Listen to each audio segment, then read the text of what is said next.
welcome to Swift Learning. In this episode, I would like to introduce you to our Distractions and Proactive Driver Training adaptive course from the HSE Certification Program. This course is available on any device, so you can refresh your training when you need it most, from desktop to tablet to your smartphone. In the past, courses such as this have been called defensive driving courses. More recently, they have appeared as proactive driving courses. The purpose of this change in terminology is a hope that drivers will not only defend themselves against collisions, but be proactive in avoiding dangerous situations and protecting all road users.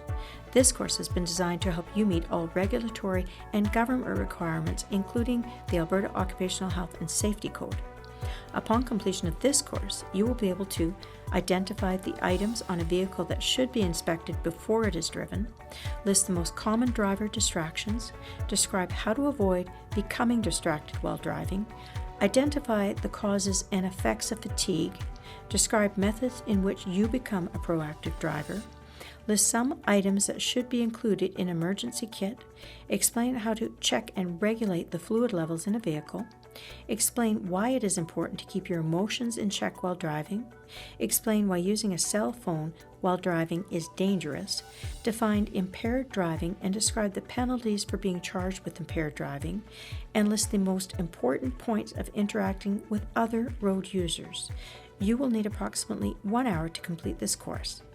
Let's get started, and remember, Swift learning equals swift success.